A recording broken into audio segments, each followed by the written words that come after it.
Chidonga koto kan simsal ding abang. Tuhi kika kan tekja begin Bukit Bintang Alora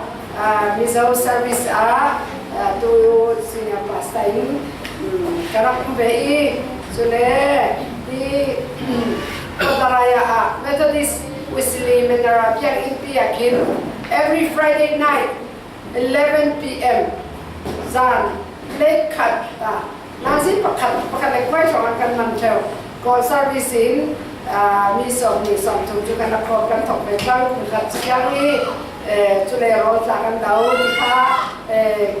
chu boy ban chan in pe mi si Malaysia ko sung ka tan tika boy ban ne na tha ka chang ni si boy ba Malaysia ram sunga bon zakke ba in mangola tika tha ka chang ni si chu ro la tu ni ka nu oi sa ti Bukit Bintang atu ka simi Long you are Krasimi, to Zalek, Ponga Simsali, hallelujah. Amen. Yang Fan Kanai, Jehovah Rula Matlasa, Sarambanti, Puchung Lam, Ka, Itin, Boy Painjan, in on Sakit, Minu, it cuts up Nagi Boy Pan Ragnai, Ka, Fianzetica Sindu. Okay, so Dini. Iketo kung kakao bidong jad kini bongsi basi. Jad kini alolong liya shide, krito di alolong liya shide chino alema. Sama tukut dati kanji mare.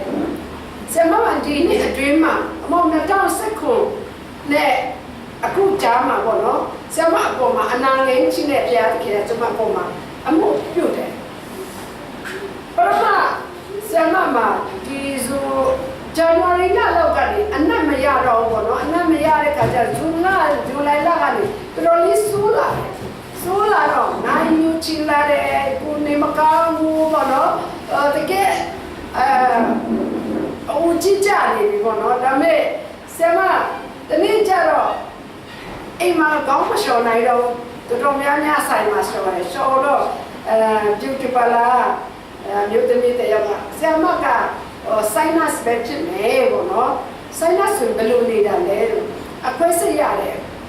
वो नो भी जब मारे सुराले में शिरो हुए और समय यार सोई ने sinus भी जब मार शिने में शिनाई डो हु कैसे यार ओमे आधा सुयाती भी सुटाव चट खुदुला वो नो ऐ सुटाव ले दी चिट्ठी या वो नोพี่บุญยังจะรอที่จะสุดท้ายเช่นดูเลยสุดแล้วเสียมามาสิเดพี่รออันนี้เช่นเลยเสียมาสุดท้ายตีตัวนี้เขาวิจารณ์จะมาเนี่ยมันเนาะอันนี้เสียมาสุดท้ายเนี่ยสุดท้ายนี่ก็จะรอแต่นี่จะรอลดเต็มมาเสียมาพิจารณาตัวเนี่ยไอ้มาทั้งตัวเตียห้องไม่พอเนาะทั้งตัวเตียห้องเราจะมาอิงการนิดเดียวไอ้มาเตีย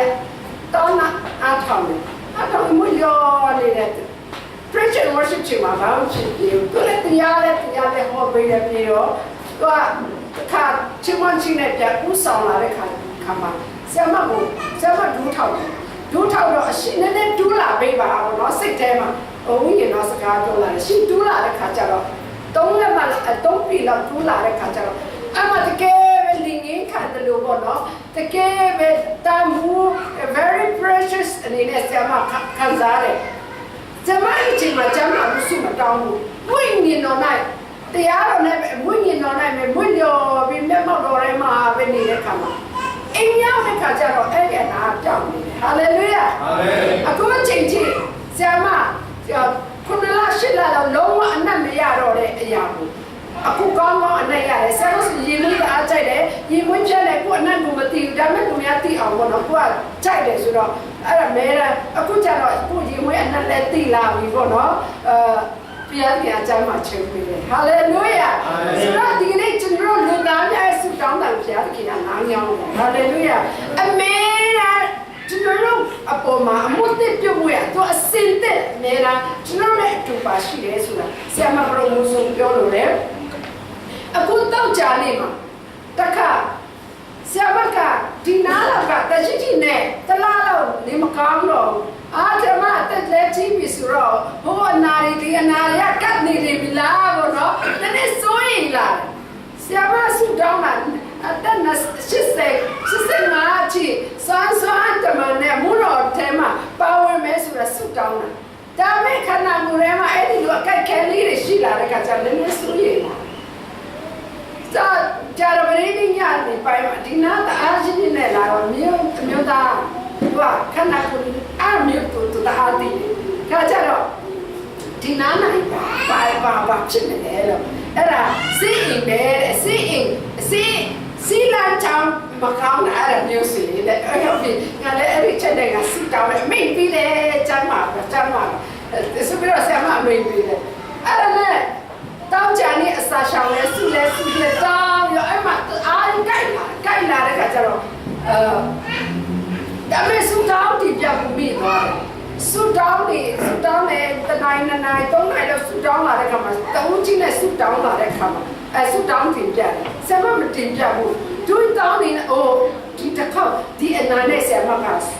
စူတောင်းတင်ပြဘူးမိသွားရင်ဒါပြည့်တစ်ခါပြန်တင်ပြပြီးတော့ပြန်စူတောင်းမယ်ပေါ့နော်အဲ့လိုနဲ့စူလက်တောင်းရဝိညာဉ်တော့တကယ်ပဲကျွန်တော်နဲ့အတူပါရှိပြီးတော့မှကိုရောဒီနေရာမှာဝိညာဉ်တော်ရဲ့ခွဲစိတ်ခံဖြစ်တယ်ကျွန်တော်ရဲ့ခန္ဓာကိုယ်မှာမလိုအပ်တဲ့အရာကိုဓာတ်လေးတကယ်တော့လေးပြလိုက်လိုအပ်တဲ့အရာကိုထည့်သွင်းပြီးဆိုပြီးတော့ဆရာမအိုးရေးပြီးမှဆူတောင်းတဲ့ခါမှာဆူလက်တောင်းလဲပြီးတော့တင်ပြဖို့မရှိတော့ဘူးနာငိမ့်သွားပြီဟာလေလုယာအားကြောင့်မိတ်ဆွေလူတို့ညီဟုတ်လူတကယ်ဖျားတဲ့အသုံးပြုတဲ့လူတယောက်ကလက်တီမှကျမ်းမာမယ်မဟုတ်ပါဘူးဒါလည်းဖျားတဲ့အသုံးပြုပါတယ်မိမိကိုဖျားတဲ့တန်းနိုင်တဲ့စုရဲယုံချစ်ချင်းနဲ့ကိုကစုတောင်းလိုက်ပစဟလိုက်တာနဲ့ဒီခန္ဓာကိုယ်မှာမလိုအပ်တဲ့ယောဂါတွေကျွန်တော်ကိုနောက်ဆက်နေတဲ့ယောဂါတွေအနည်းအတိုင်းမကောင်းစီတဲ့ခန္ဓာကိုယ်ကြိုက်ခဲ့ခြင်းအားလုံးတွေလည်းဖျားခင်အနာငိမ့်ခြင်းကိုအခွင့်ပေးနိုင်တယ်ဆိုတာဒီကနေ့မိတ်ဆက်ပေးလို့လေဟာလေလုယာဟာလေလုယာအာမင်ဘယ်လိုရှိရင်နောက်တစ်ခုကျမ်းစာမှာပတ်ခင်မှာနောက်တစ်ခုဆရာမမိတ်ဆက်ပေးခြင်းတဲ့အရာကပါလဲဆိုတော့ဂျေဇုတော်ဆိုရဲစကလုံးကတချို့တော့သူတွေကမြေစိုးတွေဆိုရင်သူတို့ကဂျေဇုတော်ဆိုထွတ်တာပေါ့နော်ခုံးလိုက်နားလေအဲ့ဒါထွတ်တာကပွဲဒါတော့ထင်းနဲ့သူတို့ရဲ့တုန်တင်ချက်သူတို့ရဲ့သင်းတော်ဆိုဒါပဲဒါသူတို့ရဲ့တုန်တင်ချက်အနေနဲ့ကျွန်တော်တို့ခံယူလေးရှိတယ်ဒါပေမဲ့မစ်ဆွေဂျေဇုတော်ဆိုတာပုဂ္ဂိုလ်ဖြစ်တယ်ဆိုတာဒီနေ့မိတ်ဆက်လို့မယုံမှားမိပါနဲ့ရှင်ယောဟန်ခရစ်ဝင်ကျမ်းအခန်းကြီး1ငယ်14မှာခလိုက်လောကဘတ်တော်ဒီလူစားတဲ့ခံယူတယ်တဲ့သူလောကဘတ်တော်ကိုကျေးဇူးတော်လို့ခါရတယ်သူကျေးဇူးတော်ဒီခရစ်တော်ဖြစ်တယ်ဟာလေလုယာအာမင်အဲ့ဒါကြောင့်ဘောလို့အပေါ်မှာတရားတဲ့အရာကပါလေယောဂရှိလာတဲ့သူဆုတောင်းတဲ့တောင်းချိန်တိုင်းဆုတောင်းတဲ့အနာငိမ့်တဲ့ဆိုတာမရှိဘူးတော့လောကဘတ်တော်သူ့ထဲမှာရောက်လာတဲ့အခါမှာငါရဲ့ဂျေဇုတော်ဒီတဲ့အတွက်လုံလောက်တယ်တဲ့ခရစ်တော်ဒီတဲ့အတွက်လုံလောက်တယ်တဲ့ဟာလေလုယာဒီကနေ့ကျွန်တော်ခရစ်တော်ဒီကျွန်တော်တို့လုံလောက်တယ်တဲ့ယောဟန်ကပြောတယ်ငါရဲ့နောက်မှလာတဲ့သူဒီငါရဲ့ရှိမှအရင်ရှိခဲ့ပြီးလို့စိတ်ငါမှာအခုနရှင်ယောဟန်ခရစ်ဝင်ကျမ်းအခန်းကြီး1စိတ်ငါမှာကျွန်တော်တို့တွေ့ရဒါပါလေသူခရစ်တော်ဂျေဇုတော်ဖြစ်တဲ့ခရစ်တော်ဒီအလ်ဖာနဲ့အိုမီဂါဖြစ်ပြီးဘယ်တော့မှမကုန်ခန်းတဲ့ဂျေဇုတော်ဖြစ်တဲ့သူခရစ်တော်ဒီကျွန်တော်တို့ကိုကဲချစ်ပေးတယ်ဆိုတာကိုဒီကနေ့နေတာအနေနဲ့ဆရာမပြောလိုပါတယ်ဒီနေ့ကျမ်းပတ်အတွက်ဒီနေ့ကောင်းစီအတွက်တော့ဆရာမရွေးတဲ့အရာကဟိစာယအခန်းကြီး6တိကနေ73ဖြစ်ပြီးမှတော့ကျွန်တော်ကောင်းစီအနေနဲ့ငယ်ရှိမှတပန်ထာဝရဘုရားကငါဒီအဘယ်သူကိုစီလွတ်ရမလဲငါတော့အခုအဘယ်သူကိုသွားရမလဲလို့မေတော်မူတန်ကိုငါကြားနေငါကအကျွန်ုပ်ရှိပါ၏အကျွန်ုပ်ကိုစီလွတ်တော်မူပါလို့ရှောက်နေတို့ရသည်ဒီကနေ့ရဲ့ကျွန်တော်ရဲ့ကောင်းစီဖြစ်တယ်ဆိုတော့ ဂျပန်အနေနဲ့ကြတော့ဆရာမအခန်းကြီးတစ်ကအခန်းကြီး6အငယ်တစ်ကနေ73အထိကိုအဓိကဖတ်လို့ရတစ်ကနေရှစ်တိဆရာမဖတ်မယ်ဩစီမင်းကြီးအနစ်ဆက်ရောက်သောနှစ်တွင်ထာဝရဘုရားသည်အလွန်မြင့်မြတ်သောပလင်ပေါ်မှာထိုင်တော်မူသည်ကိုငါမြင်အဝတ်တော်တစားသည်ဗိမာန်တော်ကိုဖြည့်လေ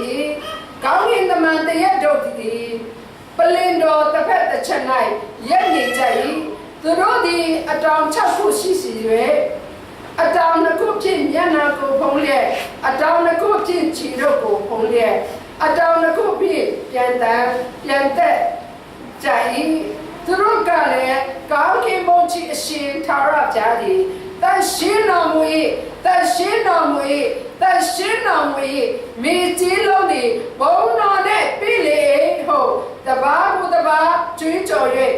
မွတ်ဆူကြ၏သူတို့သောကျွေးကြော်တာကြောင့်တကတိုင်တို့သည်လှုပ်ရှား၍မြေခုနှင့်တအိမ်လုံးတည်လေ၏ငါကလည်းငါ၌အာမင်္ဂလာရှိငါကျူးနေပြီအကြောင်းမူကားငါသည်ညဉ့်ညိုးသောနှခမ်းရှိတဲ့ညဉ့်ညိုးသောနှခမ်းရှိသောလူမျိုးတွေနေလျက်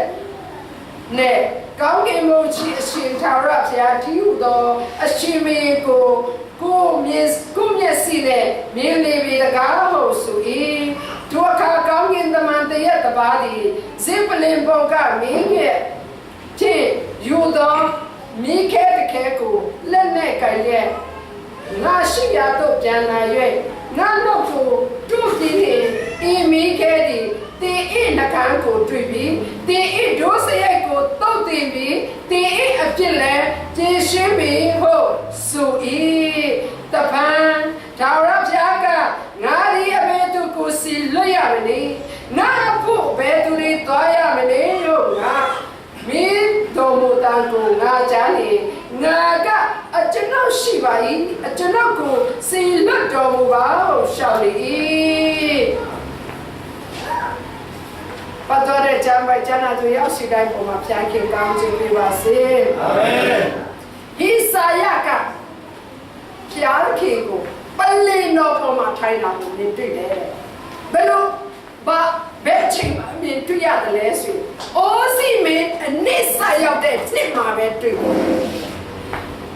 အိုးစီမင်းကရှင်းပြီးပလင်ပေါ်မှာအမဲနေ့တိုင်းထိုင်တဲ့ခါကျတော့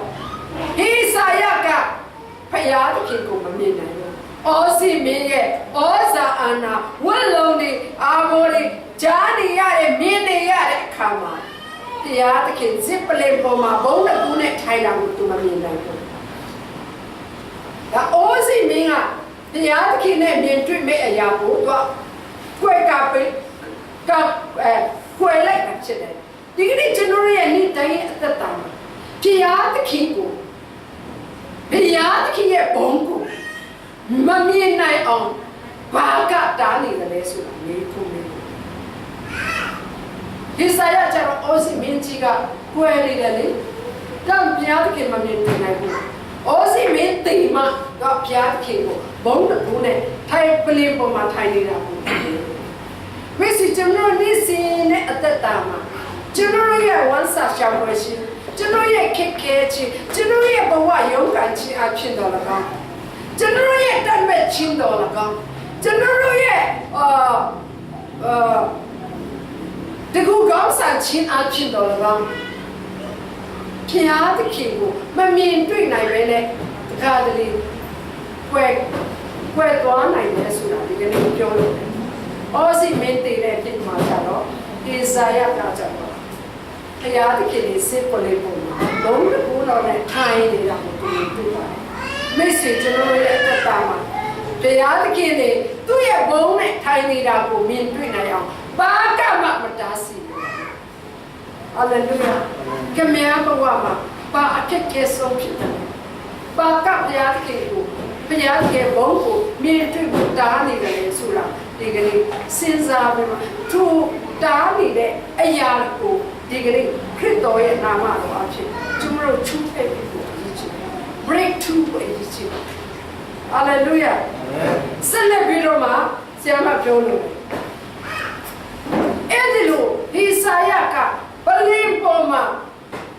ရားသခင်ဒီဘုံတကူနဲ့ထိုင်နေတဲ့အခါမှာသူရှင်းရှင်းလေးမြင်တယ်ဘေးနားမှာကောင်းကင်တမန်တရဲ့ပလင်တစ်ဖက်တစ်ချက်နိုင်ရက်နေတာကိုမြင်တွေ့တယ်ရှင်းရှင်းလေးမြင်ဒီကနေ့ကျွန်တော်ဘုရားသခင်ကိုရှင်းရှင်းလေးမမြင်မြင်နဲ့ပုံဝါးဝါးနဲ့မြင်နေတော့သူများဖြစ်နေသေးတယ်လားရှင်းရှင်းလေးနဲ့ဘုရားသခင်ရဲ့ဘုံတကူကိုမြင်တွေ့တော့သူဖြစ်ဖို့အရေးကြီးပါတယ်အဲ့ဒီခါမှာတဲ့ကောင်းကင်ဘုံမှာတဲ့ဘုရားသခင်ဒီကောင်းကင်သမားတွေကအော်ဟေးဘုရားသခင်ကိုတန်ရှင်းတော်မူတယ်ဆိုပြီးတော့သုံးချိန်နဲ့သူတို့အော်ဟေးတရားတွေ့ရတယ်အဲ့အော်ဟေးတဲ့ခါမှာဘာတုံလို့တယ်လဲတက္ကသိုလ်တော့ကိုတုံလို့တယ်ကောင်းကင်ဘုံမှာဘုရားသခင်ချီးမွမ်းခြင်းအဖြစ်ကိုပြုတ်ခြင်းအဖြစ်တက္ကသိုလ်တော်မှာတုံလို့တယ်တဲ့ဒီကနေ့ကျွန်တော်တို့ချီးမွမ်းတဲ့ခါမှာဒီဘာတော်မှမတုံလို့နိုင်တဲ့အရာကောင်းကင်ဘုံမှာကျတော့ချီးမွမ်းခြင်းအဖြစ်တက္ကသိုလ်တော်မှာတုံလို့တယ် grace ကျွန်တော်ရဲ့ချီးမွမ်းခြင်းဟာလုံလောက်မလား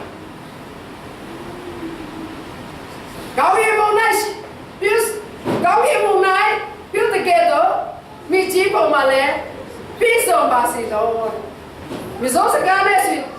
ဘာသာတရားကြီးလေးပြီးတဲ့ရောစဲကောင်းကင်မှာပါလို့နေတယ်ချီးမွမ်းနေတာမိကြီးဘုံလိုရလည်းချုပ်ခဲ့တော့ပါစေဟာလေလုယာကောင်းကင်ဘုံမှာဆိုအော်တကယ်တော့မှတုံတော့နေအောင်ကိုရောချီးမွမ်းတယ်ဒီကနေ့ကိုရောချီးမွမ်းတဲ့နေရာကျွန်တော်နေတော့ဘယ်မှာဘုရားသခင်ချီးမွမ်းထိုက်တဲ့ဘုရားသခင်တွေကျွန်တော်အားရပါရတဲ့ချီးမွမ်းရအောင်ဆိုတော့ထလောင်းလေးဒီနေရာလေးမှာချမ်းငယ်တဲ့ဆရာမပြောလို့ပါတယ်ဆက်ပြောမယ်ဟေစာယကဘုရားသခင်ကိုမြင်တွေ့ရဒီကနေ့ကျွန်တော်ရဲ့တက်တာမှာဘာကမှမတားတော့မင်းနဲ့ဘုရားသခင်နဲ့နေကပြီးမျက်မှောက်တော်ထဲမှာကစားပြီးတော့ဘုရားသခင်ကိုမြင်တွေ့လာတဲ့အခါမှာတဲ့ဘုန်းတကူကိုမြင်တွေ့လာတဲ့အခါမှာတဲ့ဣဇာယကသူ့ကိုယ်သူမှမြင်တွေ့လာသူ့ပြစ်သားမှသိလာဒီနေ့ဘုရားမျက်မှောက်တော်ကစားတယ်ဆိုပြီးကိုကောင်းကြောင်းကိုပဲပြောနေသေးသလားကိုပဲကောင်းနေသေးသလားသူတပားရဲ့မကောင်းတဲ့အရာကိုပဲမြင်နေသေးတယ်ဆရာမကလွန်ခဲ့တဲ့ဇူလိုင်လမှာ leadership တင်နန်းကျမတို့တရားကျောင်းမှာလုပ်တယ်အချိန်ပြီး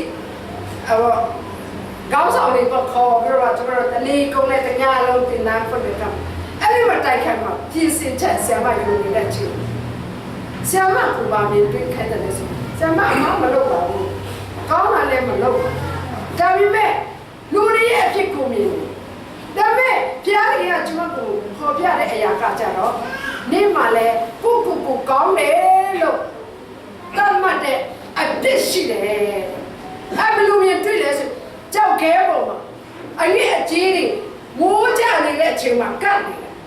အဲ့ဒါနဲ့နေတအားပူလာတဲ့မှာခွာနေတဲ့ကဲတော့ဆရာမရဲ့အပြစ်ကိုမြင်တွေ့ခိုင်းတယ်ဘယ်လိုမြင်တွေ့ဆရာမကိုကောင်းတယ်လို့မြင်တွေ့နေတဲ့အပြစ်ကိုမြင်တွေ့ခိုင်းတဲ့အခါမှာကိုလုံးပြီးလို့မားမိတဲ့အပြစ်ထက်ကိုကောင်းတယ်လို့မြင်တွေ့တဲ့အပြစ်ဟာကိုလေးနေပါလားဝယ်လဲမချတောင်းပါဘူးကိုမားမိတော့ကိုချတောင်းပါနဲ့လေကိုမားရင်ဘုရားသခင်စီမှာအားလုံးကတောင်းပန်ကြတဲ့ခရစ်တော်ရှိပြီးနောက်ပိုင်းကျွန်တော်ဒါလုပ်မိတယ်ဝန်ကြတယ်ဒါပေမဲ့ကိုမသိဘဲနဲ့ကိုကောင်းမှန်းလို့ထင်နေတဲ့အပြစ်ဟာပူလင်းနေတဲ့အရာကိုဆရာမမြင်တွေ့ခိုင်းတဲ့အခါကျတော့ဒီကနေ့ကျွန်တော်တို့လူသားတွေဟာဘုရားသခင်ရဲ့မျက်မှောက်တော်ကရောက်တဲ့အခါမှာမျက်မှောက်တော်ကန်စားနေတဲ့နေ့တိုင်းမှာဘုရားကြောင့်မှပဲမျက်မှောက်တော်ကန်စားနေတော့နေ့တိုင်းကျွန်တော်ရဲ့သွားလာတဲ့နေရာတိုင်းမှာဘုရားကြီးရဲ့မျက်မှောက်တော်အမေရိကန်စားတဲ့ကိုအရေးကြီးပါတယ်တို့အချိန်မှာမိမိရဲ့အပြစ်ကိုမြင်တတ်ဖို့အရေးကြီးတယ်ဟိ စာကရကဘုရားသခင်ကိုမြင်တွေ့တဲ့အခါမှာသူ့ရဲ့အပြစ်ကိုမြင်တွေ့လာတယ်။အိုးကျွန်တော်ဒီအမင်္ဂလာရှိပြီငါဒီတည်တော့မယ်ဘုရားသခင်ကိုမြင်တွေ့ပြီငါဒီတည်တော့မယ်ဆမ်ဆွန်ရဲ့အဖေကလည်းပြောတယ်နော်တမအောင်ထဲမှာကောင်းကင်သမားအဖြစ်တော်လကောင်းဘုရားသခင်ထင်ရှားတယ်မှာလူတွေကဟာဝတ်တယ်ဘုရားသခင်မြင်တွေ့တယ်ဘယ်တော့မှပြောငါအမင်္ဂလာရှိပြီသူတို့ကိုယ်သူနေမှသူမြင်တွေ့တတ်ကာကြတော့ဒီစာရကသူ့ကိုယ်သူအပြစ်မြင်တွေ့လာတဲ့ကကိုတော့ကျွန်တော်ဒီအပြစ်သားဖြစ်တယ်ပေါ့နော်ကျွန်တော်အပြစ်ဖြစ်တယ်ငါသိတော့မယ်ငါလက်ခံဒီအငြိအကျေးဖြစ်ပြီးအငြိအကျေးရှိတဲ့အဲဒီအငြိအကျေးဖြစ်တဲ့လူသားတွေထဲမှာလည်းကျွန်တော်အသက်ရှင်သေးပါလားဆိုပြီးမြင်တွေ့တယ်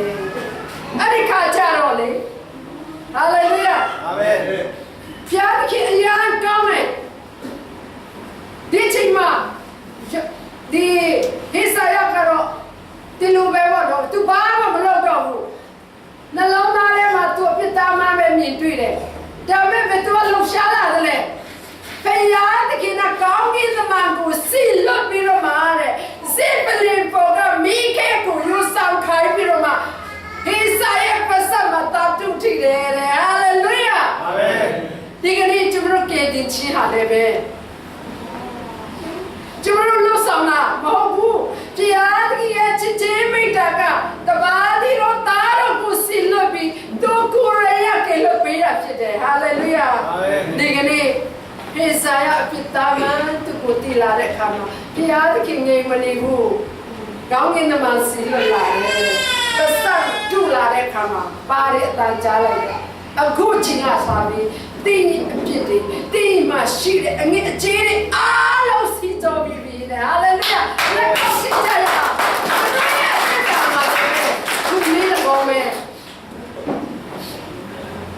ခုနအပြစ်သားမှတင်းနေဘူးပဲအရေးကြီးပါခုဘာမှမဟုတ်ဘူးတင်းနေဘူးပဲအရေးကြီးတယ်ဘယ်သူအားလာဖြစ်မလဲသူကဘယ်သူကတဆင်းစီတာလဲဘုရားခင်ကလာတဆင်းစီတာဖြစ်တယ်အဲ့ဒါပြီးဘုရားတကယ်ကဘယ်လိုတတ်မှတ်လဲဒီအပြစ်တွေအားလုံးစီကြောင်းပြီးအဲ့ဒါနဲ့ပြီးသလားမပြီးဘူးဘုရားတကယ်ကဖြောက်မှတော့သူအပြစ်တို့မြင်လာတဲ့အခါမှာဘုရားတကယ်ကအတန်ကိုကြားလာတယ်အခန်းရဲ့ရှိမှာအခန်းရဲ့ရှိမှာဘုရားတကယ်အတန်ကြားလာတယ်ဘယ်လိုကြားလဲဆိုရင်တပန်ထာဝရဘုရားကငါဒီအဘယ်သူကိုစီလွတ်မယ်လေဒီကနေ့ကျွန်တော်မျက်မှောက်တော်ကန်စားပြီးကိုရိုနဲ့အမြဲတမ်းတွဲနေတဲ့ဒေါ်လာနေတဲ့သူတွေကဘုရားရဲ့အတန်ကြားနိုင်သလားဒီကြည့်ပါမယ်ဣဇာယကတော့လေဘုရားသခင်ကဖြောင့်မတ်တော်သူအဖြစ်တန်ဆင်းစီလာတဲ့အခါမှာဘုရားသခင်အတန်ကြားတယ်ဟာလေလုယာတန်ကြားလာတော့ဘာလဲတွေ့ရလဲတပိုင်နာဒီအဘယ်သူကိုစီလို့မလဲငါဖို့အဘယ်သူတော်ရမလဲရောမေတော်မူတန်ကိုငါကြားနေသူကြားလာတဲ့ဘုရားသခင်ရဲ့အတန်ကြားလာတဲ့ဟာလေလုယာအာမင်မိတ်ဆွေဘုရားသခင်ရဲ့အတန်ကြားပြီးလားအတန်ကြားနေကိုရေးကြည့်ပါဒါပြီးစကားပြောလာတဲ့ဘုရားသခင်နဲ့စကားပြောလာတဲ့သူတို့ဣဇာယဘုရားသခင်နဲ့စကားပြောလာတယ်ငါကအကျွန်ုပ်ရှိပါ၏အကျွန်ုပ်ကိုစီလွတ်ပါဆိုပြီးတော့ရှောက်တယ်ဒီကနေ့ဘုရားသခင်အတန်ကြားတယ်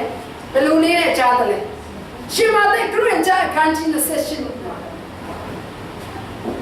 စက္ကူနေပါတွေ့ရတယ်တော့ပါငါရဲ့တည်င်းကောင်းနေဟောပါ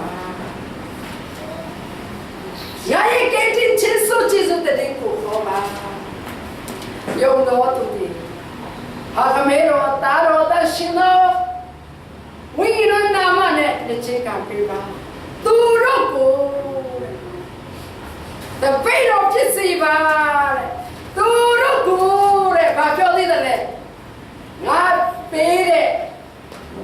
တရားတော်ကိုသိရှိနားလည်ဝင်တွင်တင်ပါမိတ်ဆွေတွေလေ ကျွန်တော်ဖျားသခင်ကစီလွတ်နေတဲ့ရာကိုကြားတတ်ဖို့အရေးကြီးပါတချို့သောသူတွေကလေမလေးရှားယောဂအခုချိန်မှာပါလေ UN ဖက်မဟုတ်တော့ဘူးမြန်မာပြည်အကယ်၍ပြန်ခဲ့သည်ရှိတော့ဘုရားကျောင်းထဲမှာလည်းအချိန်မပေးနိုင်တော့ဘူးအတင်းတော်လူကြီးလည်းမလုပ်နိုင်တော့ဘူးလူငယ်ကောင်းဆောင်လည်းမလုပ်နိုင်တော့ငါတော့လေပတ်ဆက်ရှိမယ်အလုံးလုံးတော့မယ်ဆိုတဲ့အတားမတော်ကြားရပြီအချိန်ပြည့်တဲ့ဘုရားကျောင်းမှာမလာနိုင်တော့ဘူးဘုရားခင်အဲ့ဒီအတားကိုကြားရင်ဘယ်လိုနေလဲဘုရားသခင်ရဲ့ဘုရားမြတ်တဲ့မိုက်ကိုတတ်နိုင်တဲ့ဖက်ကဘုရားပေးတဲ့စုကျေးဇူးကိုမသုံးတော့ဘဲနဲ့ပတ်ဆက်ရှာနေဒီပတ်ဆက်ကိုဘုရားသခင်ကစုပေးမလားမသိဘူးနော်ဆိုရင်ဆရာအဲ့ဒါစဉ်းစားဆရာနော်အခုမလေးရှားမှာအသေးတော်တိုင်းမှာရှာမအဲ့ဒါကြားတယ်နော်လူကြီးလူငယ်အားလုံးကအဲ့ဒါပတ်ဆက်စုမယ်ညမပြပြန်ခဲ့သည်ရှိတော့အိမ်လေးလည်းမရှိသေးဘူးသူတို့ကတော့တကယ်ပတ်ဆက်စုတဲ့သူတို့ကတော့အိမ်ရှိပြီဒါပဲ Facebook ကြည့်တော့picnic သွားတယ်တမင်ကောင်းအောင်စားတဲ့အရာပွဲရရမင်္ဂလာဆောင်တဲ့အရာတွေမြင်တွေ့ Faith ဒီပဲ Faith အတူအပါလေးပဲသူတို့အဲ့ဒါပြန်သွားရင်စားစရာမရှိတဲ့လူမြောက်များစွာရှိတယ်ဒုက္ခရောက်တဲ့လူမြောက်များစွာရှိတယ် Facebook ကအတူ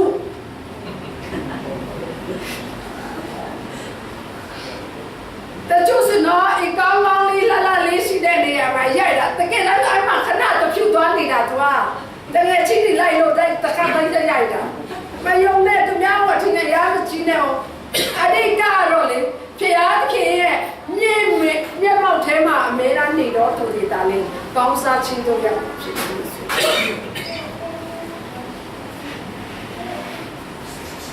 သူများတကယ်ချင်းတွေအမေရိကန်ရောက်သွားတယ်အော်စတြေးလျသူတို့ကတော့ကားကောင်းတယ်အမလေးသူတို့ကားလေးဖြစ်ချင်မှဖြစ်မှာကားမကင်မှာကားကောင်းတွေ့လို့ခဏတည်းသူရိုက်တာလည်းဖြစ်နိုင်တယ်နော်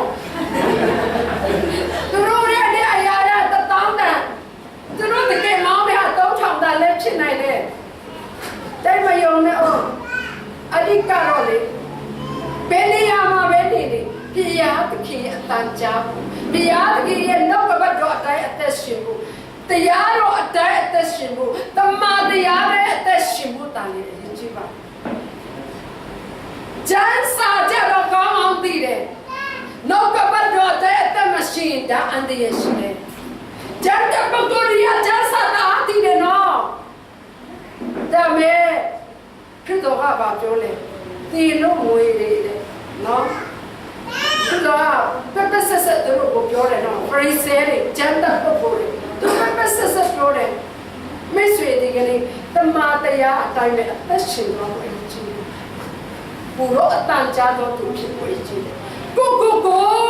ရောဒီမှာကျွန်တော်ရှိတယ်အမေရာပြရတဲ့စီမှာ make yourself available မိကို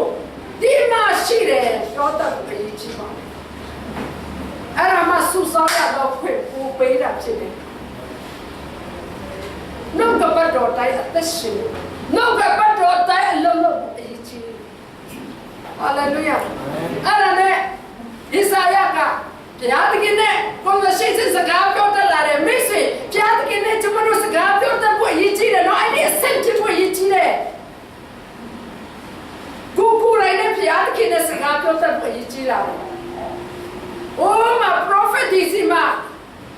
I think machine man and nothing else in it to pure at Alman is with Tony who more bro. Toilet Tora. Mare look of your mouth. Mystery. Who are at that Jana? Hallelujah. Amen. Isaiah got together through Sagapola and come. Yadikina. Nia did Jack Hennessy. Jerusalem မြို့ဣ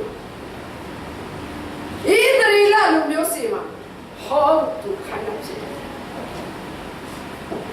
ဒါပေမဲ့ဘုရားသခင်ကအဲ့မှာတခုတော့ဒီရှင်မသက်ခရစ်ဝင်ကျမ်းအခန်းကြီး73မှာတွေ့ရတယ်။သူတို့ဒီကြားပြီးမဲ့နားလည်မှာမဟုတ်ဘူး။မြင်တွေ့ပြီးမဲ့သိမှာမဟုတ်ဘူးဆိုတဲ့အ တဲ့အရာဒီနေရာမှာလည်းတွေ့ရတယ်ဆိုတော့ဒီစာရကအမောလေကိုရောသူတို့ကြားပြီးမသိဘူးမြင်တွေ့ပြီးမသိဘူးဘယ်လိုလုပ်မလဲတဲ့ဟောတော့ဒါဆိုအဲ့ဒီအချိန်ကိုဘယ်လောက်ကြာမလဲ